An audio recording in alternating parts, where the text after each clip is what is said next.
الحمد لله وكفى والسلام على حبيبه المصطفى أما بعد فأعوذ بالله من الشيطان الرجيم بسم الله الرحمن الرحيم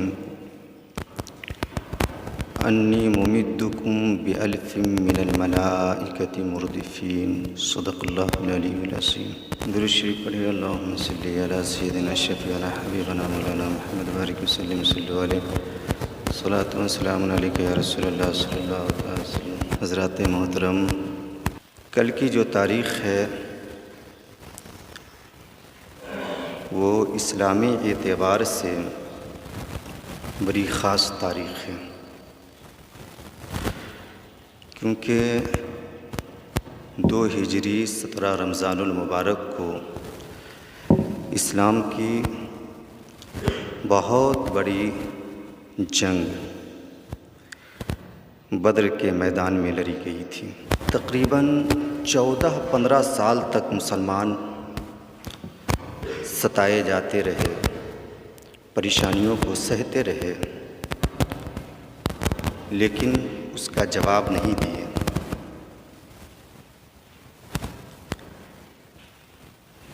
جب ہجرت کر کے ہم سب کے پیارے آقا مدینہ شریف تشریف لے گئے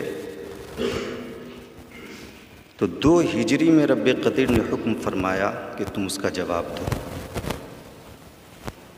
جو تمہارے اوپر ہتھیار اٹھاتے ہیں تم بھی اس کا جواب دو۔ یہ ہمارا اسلام ہے جو امن و شانتی کا پیغام دیتا ہے۔ اعلان نبوت کے بعد سے ہمارے نبی اور جو ہمارے نبی کا غلام بنتا گیا یہ سب ستائے جاتے رہے، لیکن جواب نہیں دیا، کبھی ظلم کو سہتے رہے۔ تقریباً 15 سال کے بعد رب نے حکم فرمایا جواب دو۔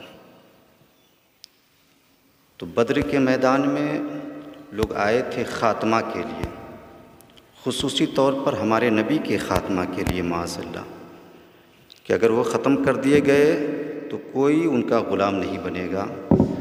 اور یہ مسلمان جو تیزی کے ساتھ دامن اسلام کو تھام رہا ہے، یہ سلسلہ ختم ہو جائے گا۔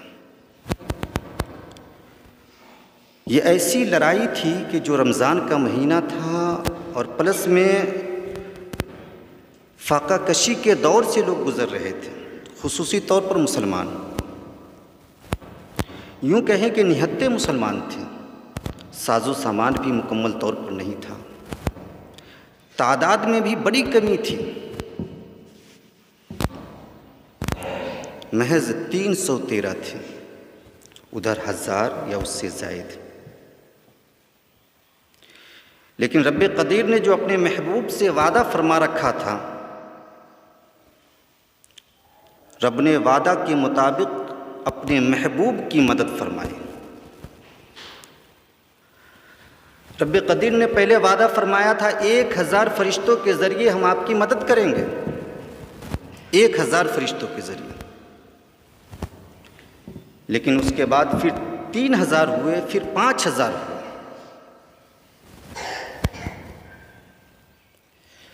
رب قدیر نے فرشتوں کے ذریعے اپنے محبوب کی مدد فرمائی بدر کے میدان میں۔ رب قدیر نے اس طرح مدد فرمائی کہ مسلمانوں کی نگاہوں میں کفار کم دکھنے لگے اور کفاروں کی نگاہوں میں مسلمان زیادہ دکھنے لگے۔ اس طرح کفاروں کی ہمتیں پست ہونے لگی اور مسلمانوں کی ہمتیں مضبوط ہونے لگی۔ فرشتوں کے ذریعے اللہ نے مدد فرمائی اپنے محبوب کی اور اسلام کی، اس طرح کہ فرشتے ساتھ میں بھی رہے، وار بھی کیے، بظاہر نظر نہیں آتے تھے لیکن ان کے وار محسوس کیے جاتے تھے۔ کسی کی گردن خود بخود کٹ کر گر رہی ہے، کسی کی ناک کٹ رہی ہے، کسی کے چہرے پر مار کے نشان پڑ رہے ہیں، جس سے پتہ چلتا تھا کہ فرشتے جو ہے مدد کر رہے ہیں۔ مسلمانوں میں بھی گھبراہٹ پیدا ہوئی تھی،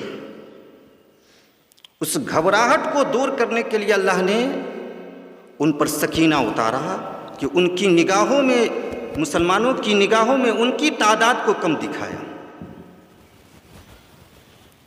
تب جا کر ان میں ہمت آئی۔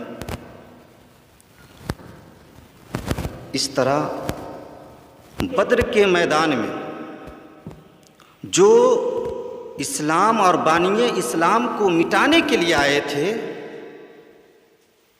وہ لوگ شکست ہوئے، منہ کی کھانی پڑی، اور ان کے بڑے بڑے سردار بدر کے میدان میں واصل جہنم کیے گئے، جس میں ابو جہل بھی تھا، امیہ بن خلف بھی تھا، عتبہ بن ربیعہ بھی تھا، بڑے بڑے لوگ وہاں مارے گئے۔ ابو جہل کو یوں ہی ابو جہل نہیں کہا جاتا ہے، اس کا نام کوئی ابو جہل نہیں تھا، یہ حاکم مکہ تھا، عمرو بن حشام نام تھا، حاکم مکہ، لوگوں کا فیصلہ بھی کیا کرتا تھا، حکومت بھی کیا کرتا تھا، لیکن یہ ابو جہل بن گیا۔ یوں ہی نہیں، یعنی ابو جہل نے حقانیت کو دیکھنے کے بعد اس کا انکار کیا۔ مثال کے طور پر چاند کو 2 ٹکڑے ہوتے ہوئے دیکھا، اس کے بعد بھی اس کا انکار کیا۔ ہاتھ میں کنکریوں نے کلمہ پڑھا، اس کے بعد بھی اسلام کا انکار کیا۔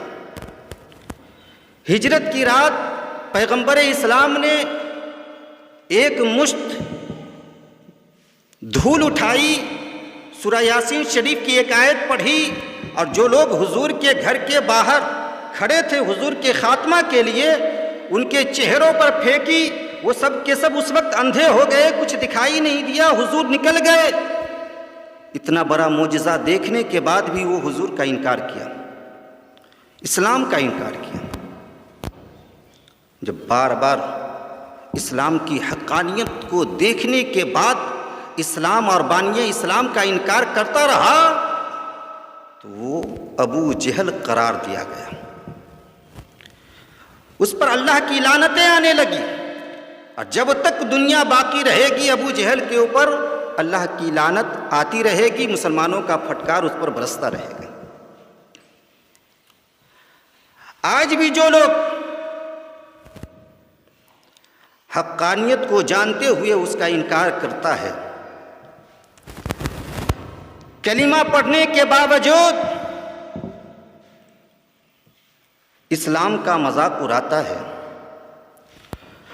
دامن اسلام میں آنے کے ساتھ ساتھ مسلمانوں کے ساتھ غداری کرتا ہے، ادھر کی ادھر کرتا ہے، اپنی شریعت کو، اپنے مذہب کو گری ہوئی نگاہوں سے دیکھتا ہے، ایسے لوگوں کی حقیقت کو آپ دیکھیں کہ ایسے لوگ بھی اس دور میں بھی وہ لعنت کے شکار ہو رہے ہیں، اس پر لعنتیں برس رہی ہے اور وہ نیست و نابود ہو رہے ہیں۔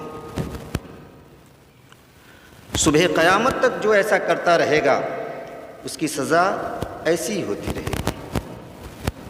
لہذا ہمیں ابو جہل سے سبق سیکھنا چاہیے کہ ابو جہل کتنا بڑا آدمی تھا، حقانیت کا انکار کیا تو کیسا ہو گیا، جاہلوں کا سردار ہو گیا۔ ابو جہل کا انجام دیکھیں۔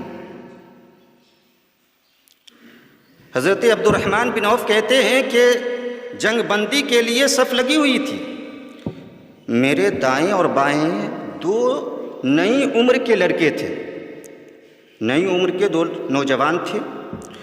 انہوں نے مجھ سے کہا، چچا جان کیا آپ ابو جہل کو پہچانتے ہیں؟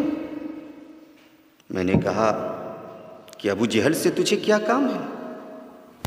تو وہ دونوں نوجوان ایک کے بعد دیگرے بولے کہ میں نے سنا ہے کہ وہ اللہ اس کے رسول کو گالی بکتا ہے، اس لیے میں نے اللہ سے یہ وعدہ کر رکھا ہے کہ جہاں پر میں ابو جہل کو دیکھوں گا اسے مار دوں گا، اسے قتل کر دوں گا، یا خود ہی لڑتے لڑتے قتل ہو جاؤں گا، اس لیے کہ وہ اللہ کہ رسول کا بہت بڑا دشمن ہے۔ حضرت عبد الرحمن بن عوف کہتے ہیں کہ اس کے بعد اچانک ابو جہل تلوار گھماتا ہوا آیا میری نظر کے سامنے، تو میں نے اشارہ کر دیا کہ یہی ابو جہل ہے۔ اتنا کہنا تھا کہ وہ دونوں نوجوان اس پر ٹوٹ پڑے اور اتنا مارا کہ واصل جہنم کر دیا۔ دو چھوٹے یعنی نئی عمر کے نوجوان تھے۔ اس کے ذریعے اللہ نے ابو جہل کو ہلاک کروایا۔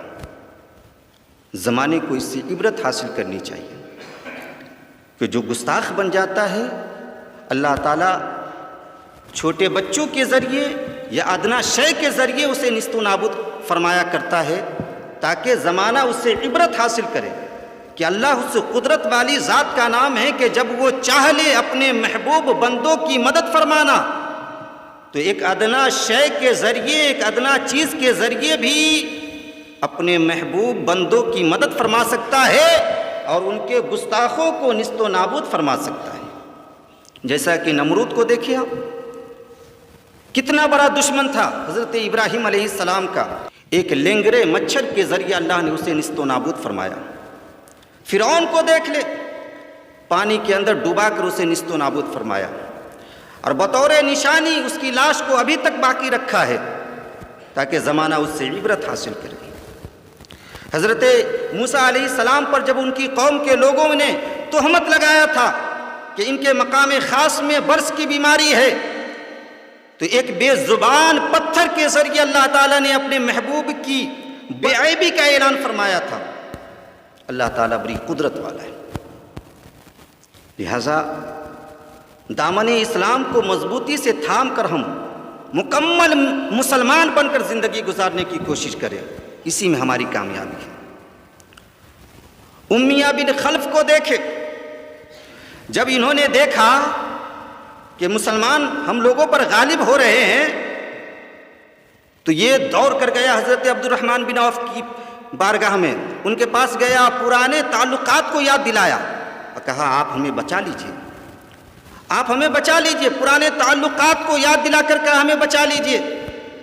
رو رو کر جب امیہ بن خلف کہا تو حضرت عبد الرحمن بن عوف کو رحم آ گیا، آپ بچانے کے لیے تیار ہو گئے۔ لیکن جب نگاہ پڑی حضرت بلال حبشی رضی اللہ تعالیٰ عنہ کی تو تڑپ گئے، کہا یہ تو بہت بڑا دشمن ہے، کیونکہ حضرت بلال حبشی انہی کے غلام تھے، اب بڑا ستایا کرتا تھا۔ تواریخ ہم سبوں کے سامنے کتنا ظلم ڈھایا کرتا تھا امیہ بن خلف۔ تو حضرت بلال حبشی نے انصاروں کو پکارا، جب انصار جمع ہوئے تو حضرت عبد الرحمن بن عوف بہت بچانے کی کوشش کی، یہاں تک کہ اس کے اوپر جا کر لیٹ گئے، لیکن حضرت بلال حبشی اور انصار یہ سب مل کر تلوار بھونک بھونک کر اسے ذبح کیا، کیونکہ وہ دشمن اسلام تھا۔ امیہ بن خلف، ابو جہل، بڑے بڑے سردار مکہ وہاں قتل کیے گئے، ختم کیے گئے، اور مسلمان بڑی بہادری کے ساتھ وہاں رہے، جس میں سب سے بڑے بہادر حضرت ابو بکر صدیق رضی اللہ تعالیٰ عنہ تھے۔ ایک مرتبہ حضرت مولا علی نے لوگوں سے پوچھا کہ بتاؤ ہم میں سب سے بڑا بہادر کون ہے؟ تو لوگوں نے کہا کہ آپ ہیں۔ تو حضرت مولا علی نے کہا کہ مجھے چھوڑ کر بولو ہم میں سب سے بڑا بہادر کون ہے؟ تو لوگوں نے کہا کہ آپ ہی بتا دیجئے کہ کون ہے؟ تو حضرت مولا علی نے کہا کہ ہم میں سب سے بڑا بہادر حضرت ابو بکر رضی اللہ تعالیٰ عنہ ہے۔ سبحان اللہ۔ وہ کہتے ہیں کہ بدر کے میدان میں جہاں کفار حضور کے خون کے پیاسے بنے تھے، حضور کے قیام کے لیے صحابہ نے ایک چھوٹا سا خیمہ بنایا تھا، اب باری آئی اس خیمے کی نگہبانی کرنے کی، تو 313 میں سے کوئی بھی ہمت نہ جٹا پایا کہ حضور جس خیمے میں تھے اس کے باہر وہ کھڑا ہو کر حضور کے خیمے کی نگہبانی کر سکے۔ تو حضرت ابو بکر صدیق رضی اللہ تعالیٰ عنہ نے فرمایا کہ یہ کام میں کروں گا۔ سبحان اللہ، یہ کام میں کروں گا۔ آپ ننگی تلوار لے کر جس خیمے میں حضور تشریف فرما تھے اس کے باہر کھڑے رہے اور اس خیمے کی حفاظت فرماتے رہے. سبحان اللہ. اس خیمے کی حفاظت فرماتے رہے. بدر کے میدان میں اللہ تعالیٰ نے ایمان والوں کی بڑی مدد فرمائی، جس سے یہ پتہ چلتا ہے کہ اگر آج بھی ہمارا ایمان مضبوط ہو اور ہمارا بھروسہ اللہ کی ذات پر ہو تو آج بھی ہمارے لیے رب کی مدد تشریف لائے گی. لیکن المیہ تو یہ ہے کہ ہمارا ایمان ہی کمزور ہو گیا ہے. ہم نے رب کی ذات سے زیادہ انسانوں کے اوپر بھروسہ کرنا شروع کر دیا ہے. یہی وجہ ہے کہ آج ہم پریشان ہو رہے ہیں، ہر جگہ ستائے بھی جا رہے ہیں. لہٰذا اپنے ایمان کو مضبوط کرے، رب کی ذات پر بھروسہ رکھے. جو رب 313 کی مدد فرما سکتا ہے، ان 313 کے صدقے ہم کلمہ پڑھنے والے مسلمانوں کی بھی اللہ مدد فرما سکتا ہے. اپنے محبوب کے صدقے ہماری بھی مدد فرما سکتا ہے. شرط یہ ہے کہ ہم اپنے آپ کو بدلے، اپنی روش کو بدلے، اپنے چال چلن کو بدلے، اپنے کردار و کریکٹر کو بدلے، اپنے اخلاق و کردار کو بدلے اور پکے سچے مسلمان بن کر زندگی گزارے. پھر ہمارے لیے بھی رب کی مدد تشریف لائے گی. آخری بات یہ کہ اعتکاف کرنا یہ سنت مصطفیٰ میں سے ہے. قیامت تک کے مومنوں کی ماں حضرت عائشہ الصدیقہ رضی اللہ تعالیٰ عنہ فرماتی ہے کہ حضور اکرم سید عالم صلی اللہ تعالیٰ علیہ وسلم رمضان کے آخری عشرہ میں اعتکاف فرمایا کرتے تھے، یہاں تک کہ آپ اسی طریقے پر اس دنیا سے تشریف لے گئے. حضرت انس رضی اللہ تعالیٰ عنہ کہتے ہیں کہ ہر سال حضور رمضان شریف میں آخری عشرہ میں اعتکاف فرمایا کرتے تھے، لیکن ایک سال کسی سبب آپ اعتکاف نہ فرما سکے تو دوسرے سال آپ نے 20 دن کا اعتکاف فرمایا. اس لیے حضرت شیخ عبدالحق محدث دہلوی رحمۃ اللہ علیہ فرماتے ہیں کہ مسلک حنفیہ کے نزدیک اعتکاف سنت مؤکدہ میں سے ہے، اس لیے کہ حضور اسے ہر سال فرمایا کرتے تھے، یہاں تک کہ اسی طریقے پر اس دنیا سے تشریف لے گئے. یہ اعتکاف جو 10 دن کا ہے یہ سنت مؤکدہ علی الکفایہ ہے. اعتکاف کی 3 صورتیں ہیں: اعتکاف واجب، اعتکاف سنت، اعتکاف مستحب. واجب اعتکاف اس کو کہتے ہیں کہ اگر کسی نے منت مان لیا کہ میرا فلاں کام ہو جائے گا تو میں مثلاً 3 دن کا اعتکاف کروں گا، کام کے پورا ہونے پر اس پر لازم ہے کہ وہ روزے کے ساتھ 3 دن کا اعتکاف کرے. ایسا اعتکاف کرنا اس پر واجب ہے. اعتکاف سنت 20 رمضان کو سورج ڈوبنے سے پہلے مسجد میں آئے اور چاند ہونے کے بعد یا 30 رمضان کو پورا کرنے کے بعد پھر وہ مسجد سے باہر نکلے تو یہ اعتکاف سنت کہلاتا ہے. اعتکاف سنت علی الکفایہ ہے. اگر بستی سے ایک آدمی نے بھی، ایک ذی ہوش آدمی نے بھی اعتکاف کر لیا تو سب بری ذمہ ہو گئے. اگر کسی نے نہیں کیا تو سب سے مطالبہ کیا جائے گا کہ تم نے کیوں چھوڑا اس سنت کو. اور اعتکاف مستحب اس کو کہتے ہیں کہ جب بھی آپ مسجد میں آئے اعتکاف کی نیت کر لے، جب تک آپ مسجد میں رہیں گے اعتکاف کا ثواب آپ کو ملتا رہے گا. اللہ تعالی ہم سبوں کو نیک کام کثرت کے ساتھ کرنے کی توفیق عطا فرمائے. وآخر دعوانا الحمدللہ رب العالمین.